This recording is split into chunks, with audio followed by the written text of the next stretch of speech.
नमस्कार दोस्तों, क्या आपने कभी महसूस किया है कि जब आप किसी नए इंसान से बातचीत करना चाहते हैं तो आपके अंदर एक हल्की सी झिझक पैदा हो जाती है? क्या आपको लगता है कि अगर आपकी सोशल स्किल्स थोड़ी और बेहतर होती तो आप किसी से भी आसानी से जुड़ सकते, चाहे वह दोस्त हो, कोई सहकर्मी हो या फिर कोई अनजान व्यक्ति? अगर हाँ, तो यह वीडियो खास आपके लिए है, क्योंकि आज हम बात करेंगे एक ऐसी किताब के बारे में जो आपकी कम्युनिकेशन स्किल्स को निखारने में मदद कर सकती है और आपको सिखाती है कि कैसे आप हर तरह की सोशल सिचुएशन में आत्मविश्वास के साथ खड़े हो सकते हैं। इस किताब का नाम है इंप्रूव योर सोशल स्किल्स और इसके अंदर ऐसे अमूल्य टिप्स और प्रैक्टिकल ट्रिक्स बताए गए हैं जो आपकी पर्सनल और प्रोफेशनल दोनों तरह की जिंदगी को बदल सकते हैं। इसलिए इस वीडियो को आखिर तक जरूर देखें, क्योंकि इसमें हम उन बातों को समझेंगे जो आपके लिए गेम चेंजर साबित हो सकती हैं। आज की दुनिया में सिर्फ डिग्री या टेक्निकल ज्ञान ही सफलता की गारंटी नहीं है। आपके पास चाहे कितनी भी अच्छी पढ़ाई या जानकारी हो, अगर आपके पास मजबूत सोशल स्किल्स नहीं है तो आप सही मौकों का फायदा उठाने से चूक सकते हैं। सोशल स्किल्स का मतलब सिर्फ बातचीत करना नहीं है, बल्कि यह एक ऐसी कला है जो आपको सिखाती है कि कैसे प्रभावी तरीके से संवाद करना है, रिश्ते बनाने हैं और दूसरों पर एक सकारात्मक प्रभाव छोड़ना है। ये स्किल्स हर जगह काम आती हैं, चाहे आप किसी जॉब इंटरव्यू में बैठे हों, बिजनेस मीटिंग में हों, किसी सामाजिक इवेंट में शामिल हों या फिर सिर्फ एक नए दोस्त से पहली बार मिल रहे हों। सोशल स्किल्स जरूरी क्यों हैं? क्योंकि ये आपकी जिंदगी के 4 बड़े हिस्सों को सीधा प्रभावित करती है। सबसे पहले कम्युनिकेशन। जब आप साफ और आत्मविश्वास के साथ अपनी बात रखते हैं तो गलतफहमियां कम होती हैं और सामने वाला आपकी सोच को आसानी से समझ लेता है। इससे आपकी पर्सनल लाइफ में भी रिश्ते बेहतर होते हैं और प्रोफेशनल लाइफ में भी आप एक भरोसेमंद इंसान माने जाते हैं। दूसरा, अच्छे रिश्ते और नेटवर्किंग। अगर आप लोगों के साथ जुड़ने और रिश्ते बनाने की क्षमता रखते हैं तो आपको जिंदगी में ज्यादा अवसर मिलते हैं। यही रिश्ते आपको आगे बढ़ने का रास्ता खोलते हैं।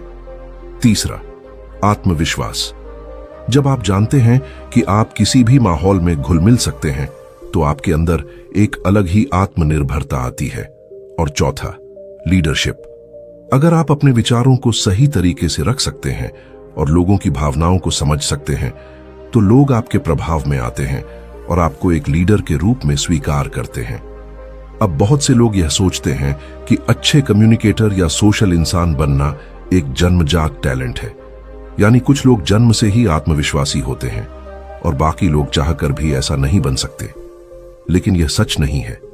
अच्छी खबर यह है कि सोशल स्किल्स को सीखा जा सकता है और उन्हें अभ्यास से मजबूत किया जा सकता है।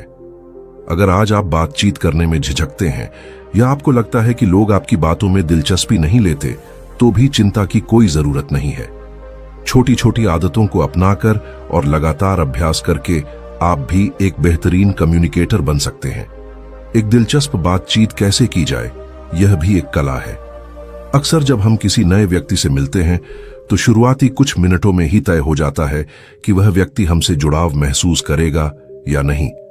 अगर हमारी बातचीत उबाऊ है तो सामने वाला जल्दी ही बात खत्म करना चाहेगा, लेकिन अगर हमारी बातों में आकर्षण है तो वही बातचीत उसके लिए यादगार बन जाती है। इस किताब में कहा गया है कि एक अच्छी बातचीत को दिलचस्प बनाने के लिए 3 चीजें बेहद जरूरी हैं। पहली चीज है एक्टिव लिसनिंग, यानी सक्रिय रूप से सुनना। सुनने और सिर्फ सुनने का दिखावा करने में बड़ा फर्क होता है। कई बार हम सामने वाले की बात सुनते तो हैं, लेकिन हमारे दिमाग में पहले से ही अगले जवाब की तैयारी चल रही होती है। यह सही तरीका नहीं है। एक्टिव लिसनिंग का मतलब है सामने वाले पर पूरा ध्यान देना, उसके शब्दों और भावनाओं को समझना और बीच बीच में सही प्रतिक्रिया देना, ताकि उसे महसूस हो कि उसकी बात आपके लिए मायने रखती है। एक्टिव लिसनिंग का अभ्यास करने के लिए आप आंखों में आंखें डालकर बात करें। हल्के हाव भाव से यह जताएं कि आप सुन रहे हैं, जैसे सिर हिलाना या छोटे छोटे शब्द कहना, जैसे अच्छा, हां समझा, फिर क्या हुआ। जब कोई आपको अपना अनुभव बता रहा हो तो उसमें और गहराई से पूछें, जैसे फिर आपने क्या किया, आपको कैसा लगा। लेकिन ध्यान रखें, गलती ना करें। सामने वाले की बात काटना बीच में अपनी राय ठूंस देना, बातचीत के दौरान फोन में व्यस्त रहना या अधीर होकर जल्दी जल्दी जवाब देना एक्टिव लिसनिंग को बिगाड़ देता है। दूसरी चीज है बॉडी लैंग्वेज। आप क्या बोलते हैं, उससे ज्यादा लोग इस बात पर ध्यान देते हैं कि आप उसे कैसे बोलते हैं। आपके हाव भाव, आपके चेहरे के भाव, आपका बैठने और खड़े होने का तरीका, ये सब आपके संदेश को और ताकतवर बनाते हैं। अच्छी बॉडी लैंग्वेज का मतलब है कि आप रिलैक्स होकर बात करें, हाथों को क्रॉस ना करें, हल्की मुस्कान बनाए रखें और समय समय पर आई कांटेक्ट करें। लेकिन ज्यादा घूरना भी ठीक नहीं, इसलिए बीच बीच में नजरें मिलाना बेहतर है। ध्यान दें कि आपकी बॉडी ज्यादा बेचैन या हिलती डुलती ना हो, वरना सामने वाला असहज महसूस कर सकता है। तीसरी चीज है जिज्ञासा यानी क्यूरियोसिटी।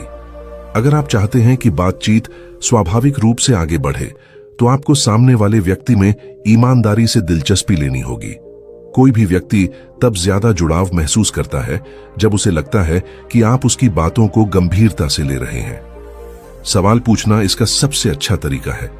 अगर वह आपको अपने शौक या किसी अनुभव के बारे में बता रहा है, तो उस पर और जानकारी मांगे। जैसे, वाह, यह तो अच्छा है, आपने यह कब शुरू किया, या इसमें आपको सबसे अच्छा क्या लगता है। सामने वाले की पसंद और रुचियों में रुचि दिखाना भी एक बढ़िया आदत है। और हां, गलती यह ना करें कि सिर्फ अपने बारे में बोलते रहें और दूसरे को मौका ही ना दें। बातचीत हमेशा दो तरफा होनी चाहिए। अगर आप इन 3 बातों पर ध्यान देंगे, सक्रिय रूप से सुनना, अपनी बॉडी लैंग्वेज सुधारना और सामने वाले में सच्ची रुचि दिखाना, तो आप किसी भी बातचीत को आकर्षक और यादगार बना सकते हैं। अब आती है आत्मविश्वास की बात।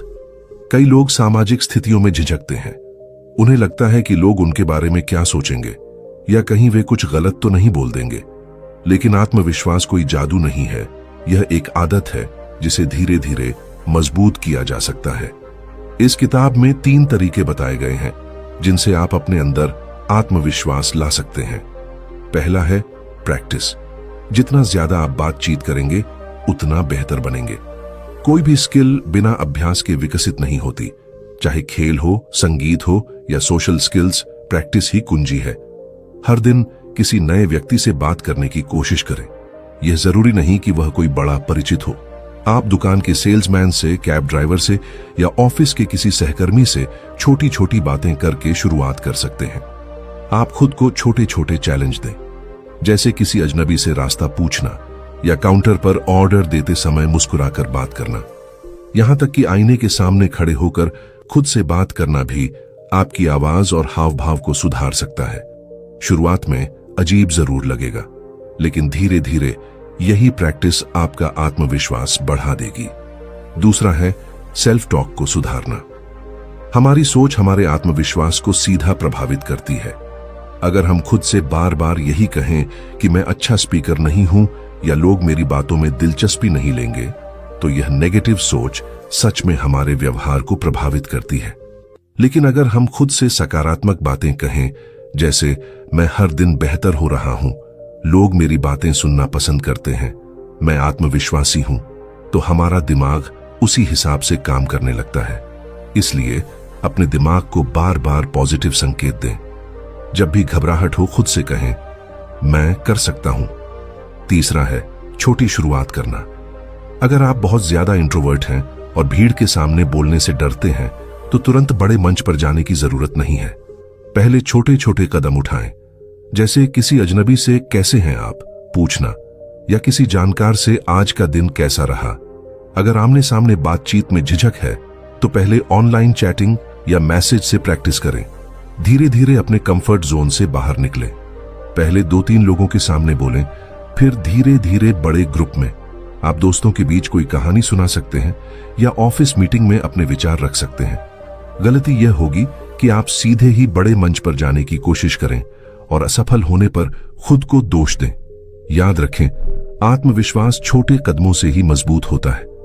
जब आप अपने आत्मविश्वास को छोटे छोटे कदमों से बढ़ाते हैं, तो आप पाएंगे कि धीरे धीरे आपके अंदर एक अलग ही ऊर्जा आने लगती है। लोग आपकी बातों को ज्यादा ध्यान से सुनने लगते हैं और आपको एक गंभीर और भरोसेमंद इंसान मानने लगते हैं। याद रखिए, आत्मविश्वास का मतलब यह नहीं है कि आप हमेशा परफेक्ट तरीके से बोलें। आत्मविश्वास का असली मतलब यह है कि आप गलती करने के बाद भी खुद को संभालकर फिर से खड़े हो सकें। यही सोच आपको बाकी लोगों से अलग बनाती है। अब सवाल यह है कि नए दोस्त और मजबूत कनेक्शन कैसे बनाए जाएं? क्या आपको भी कभी लगता है कि लोग आपसे ज्यादा जुड़ना नहीं चाहते? या फिर जब आप किसी नए व्यक्ति से बातचीत शुरू करना चाहते हैं तो सामने वाला उतना इंटरेस्टेड नहीं दिखता? अगर हां, तो परेशान मत होइए।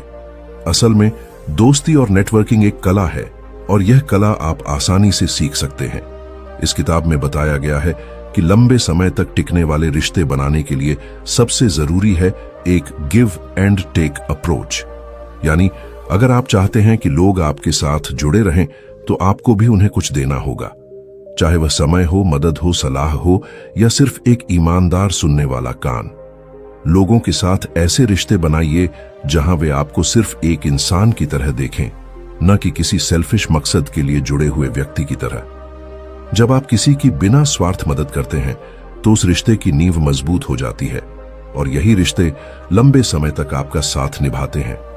कई बार यह मदद बहुत छोटी हो सकती है, जैसे किसी की बात ध्यान से सुनना, उन्हें कोई जानकारी देना या फिर मुश्किल वक्त में उनका हौसला बढ़ाना। लेकिन सामने वाले के लिए यह छोटी चीजें बहुत बड़ी साबित हो सकती हैं। यहीं पर मैं आपसे एक छोटी सी विनती करना चाहूंगा। अगर आपको लग रहा है कि यह बातें आपकी जिंदगी को छू रही हैं, तो अभी इसी वक्त इस वीडियो को लाइक कीजिए और चैनल बार सक्सेस गुरुकुल को सब्सक्राइब कर लीजिए, क्योंकि आगे हम जिन बातों को समझने वाले हैं वे आपके सोचने का नजरिया बदल देंगी। और मुझे पूरा विश्वास है कि अगर आप इन्हें अपनाएंगे तो आपकी पर्सनल और प्रोफेशनल दोनों लाइफ पहले से कहीं ज्यादा खूबसूरत बन जाएगी। अब वापस आते हैं रिश्तों और कनेक्शन की बात पर। किसी भी दोस्ती या नेटवर्किंग में एक और अहम चीज है दूसरे की रुचियों में रुचि दिखाना। आपको कभी कभी ऐसा महसूस हुआ होगा कि कोई इंसान सिर्फ अपनी ही बातें करता रहता है और आपकी तरफ बिल्कुल ध्यान नहीं देता। ऐसे इंसान के साथ दोबारा बातचीत करने का मन नहीं करता। तो अगर आप अच्छे रिश्ते बनाना चाहते हैं तो इस गलती से बचें। बातचीत हमेशा दो तरफा होनी चाहिए। सामने वाले की पसंद, शौक और सोच को समझने की कोशिश करें। मान लीजिए कोई व्यक्ति म्यूजिक पसंद करता है और आपको उसके बारे में ज्यादा जानकारी नहीं है, फिर भी आप उससे पूछ सकते हैं कि उसका फेवरेट गाना कौन सा है या उसे किस सिंगर की आवाज सबसे ज्यादा पसंद है। इस तरह की बातें सामने वाले को यह महसूस कराती हैं कि आप सच में उसमें दिलचस्पी ले रहे हैं और यही जुड़ाव धीरे धीरे गहरी दोस्ती में बदल सकता है। तीसरी चीज है रेगुलर कम्युनिकेशन। दोस्ती और रिश्ते सिर्फ बनाकर छोड़ देने से नहीं चलते, उन्हें निभाना पड़ता है। अगर आप किसी से लंबे समय तक संपर्क नहीं रखते तो धीरे धीरे रिश्ता कमजोर हो जाता है। इसलिए छोटे छोटे मैसेज भेजना, फोन करना या किसी खास मौके पर उन्हें याद करना बेहद जरूरी है। यहां तक कि एक छोटा सा मैसेज जैसे कैसे हो या आज दिन कैसा रहा भी सामने वाले को खास महसूस करा सकता है। सोचिए, अगर आप सिर्फ तब संपर्क करते हैं जब आपको उनकी जरूरत होती है तो सामने वाला कैसा महसूस करेगा? उसे लगेगा कि आप सिर्फ अपना फायदा देख रहे हैं। इसलिए रिश्ते बनाने का मतलब सिर्फ जरूरत के वक्त फोन करना नहीं है, बल्कि समय समय पर जुड़ाव बनाए रखना है। यही जुड़ाव आपको एक भरोसेमंद दोस्त और प्रोफेशनल कनेक्टर बनाता है। अब आइए बात करते हैं उस चीज की जो इन सब के पीछे की असली ताकत है, आपका माइंडसेट। क्योंकि अगर आपका माइंडसेट सही नहीं है तो चाहे आपके पास कितनी भी ट्रिक्स और टिप्स क्यों ना हो, आप उन्हें लंबे समय तक इस्तेमाल नहीं कर पाएंगे। माइंडसेट का मतलब है आपका सोचने का तरीका। क्या आप सोचते हैं कि लोग आपसे जुड़ना नहीं चाहते? या फिर क्या आप यह मानते हैं कि आप कभी अच्छे स्पीकर नहीं बन सकते? अगर हां, तो यह सोच ही आपकी सबसे बड़ी रुकावट है। याद रखिए, हमारी सोच हमारी हकीकत बनाती है।